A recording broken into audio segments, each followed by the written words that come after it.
So this is a double take today. I wanted to show you guys how I do my own hair, and then I'll do another video for a few wrap ideas that I do.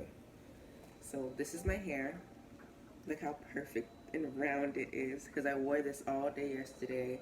Well, I wore this all day yesterday, and I just didn't want to do anything to it. A lot of times when I travel or when I'm in certain environments, I like to wrap my hair just because I can feel the energy, and it sucks coming home with energy in your hair because you can feel a difference. Like, it feels more dry, it feels like heavy, it feels like nasty, like it's dirty. So I wash it and then I just wrap it. So whenever I feel like there's too much energy on it, I wash it. Ladies, stop cutting your hair, stop cutting your antenna because you feel like there's a lot of energy in your hair. Of course, there's gonna be energy in your hair. Everybody's envying your hair. Everybody's loving your hair. Everybody, they're putting their own essence. They're trying to put their own essence in your own hair. That is why you need to maintain it and wash it and spiritually cleanse it. There are ways to spiritually cleanse it, and that'll be another video.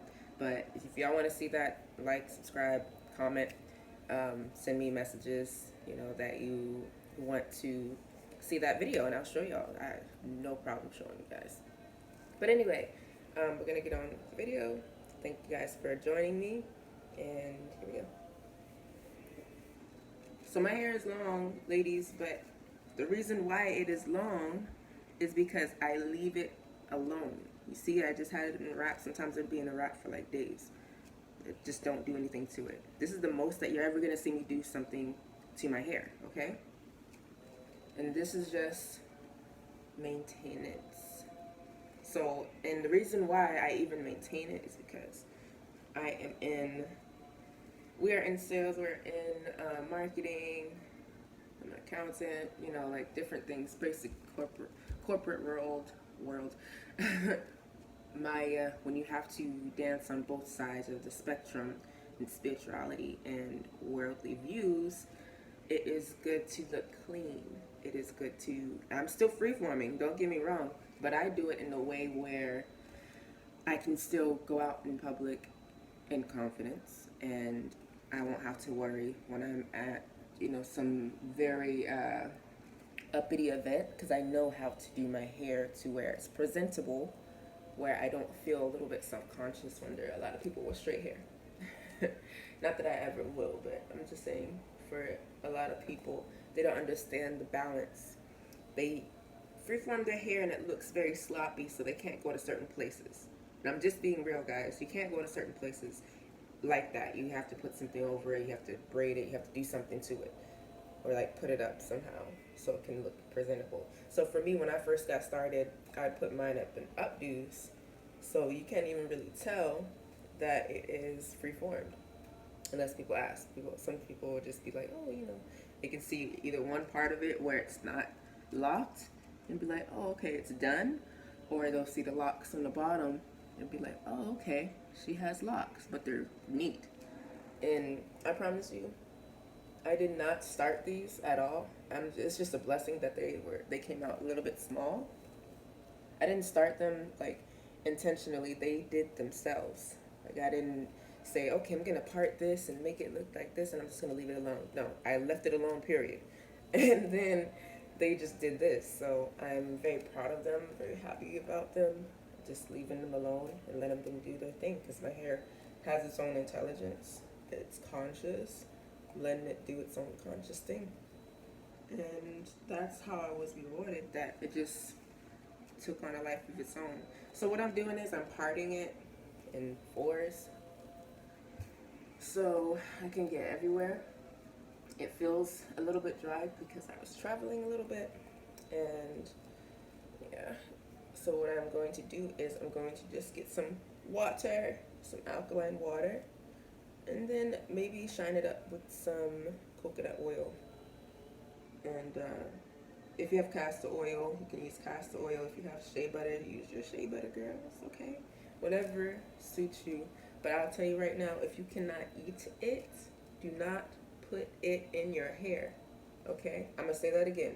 If you cannot eat it, do not put it in your hair. And don't look at this one ingredient and be like, oh yeah, shea butter, I can eat that. And then all these other parabens and other things are in there. No.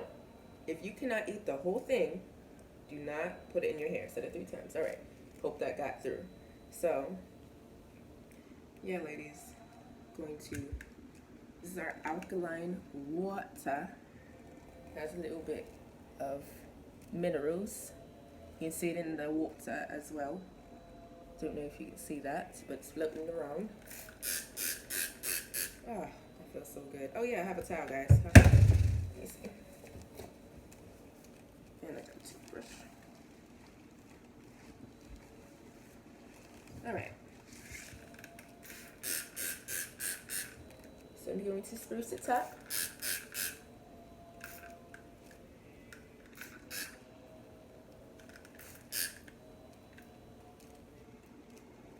I'm just going to squeeze it in there. Get the edges and the bottoms. So what I'm doing is just having it to penetrate. This is not the only way to hydrate your hair. This is just like a deep hydration. I already had some water today to drink internally. So that's the main way to hydrate your hair, is to drink more water. I'm going to even have some more after this because girls be thirsty nowadays, you know? But, so, start the coconut that I've put in this little bottle. Ta-da. Just like, so I tried this Chebe oil, and I realized like we can make that really easily. So we're probably gonna start having that on our site really soon. But I just used this bottle just because of that. It's easy to pour. So just take a dime size and just grease some coconut oil all the way down. And ladies, I'm gonna tell y'all a secret. It's not about what type of oil you put in your hair. It is, but it's not. Let me just tell you this. The heavier oil, the heavier the solution or whatever, the more your hair will grow because of the weight that is pulling down on your hair. It's not so much of, oh, this oil is very unique and blah, blah, blah, and it does this, that, and the next. It's not. It really doesn't matter, you know. That's why when you put your hair in braids, it grows very fast because it's pulling on your head and forcing your hair to grow and get longer. So stop wasting your money on these very expensive oils that are watered down with mineral oil anyway. They'll put a fancy name to it and put like 20% of that, whatever that is, in there. Stop it, guys. Make it yourself. Make it yourself. Yeah. All of that. A lot of these oils are a scam. Just go back to the basics. If y'all want to put something heavy in your hair, use shea butter. Use castor oil, like black castor oil. Use coconut oil. Even though coconut oil is light, but you can still put it. You know, it's a lighter one for people who have very sensitive skin. It's also good antibacterial. And whatnot. What else? It does so much. Coconut oil is just your best friend. It's my best friend. I eat coconut oil, so I don't mind rubbing it everywhere. Use it for everything, I'm telling you. Yep. So I'm just separating my hair because a lot of times it'll try to stick. And ladies, I know some people, they like that, but I'll just tell you a little story. I didn't, as you know, I did not mean to do the freeform locks. And I don't necessarily really care for how some people, they let everything stick together in one, even though eventually that's probably what's going to happen. But for now, while I'm still like supposed to be presentable and everything, probably until I get old, I'm going to continue to keep them a little bit separate. Sorry, I just got a message. A little bit separate, so I can do a lot more to it. So, and I'll show you some little things here and there that I will do to it. You know, I like to, obviously I like to separate them, but I like to do some updos to it as well. So what I'm doing is I just separated this one, so I just twisted it Twist it all the way down. Oops, okay, piece came up. Twist it all the way down. I'm getting all these little beady things, the little hanging stuff off. Okay, next one.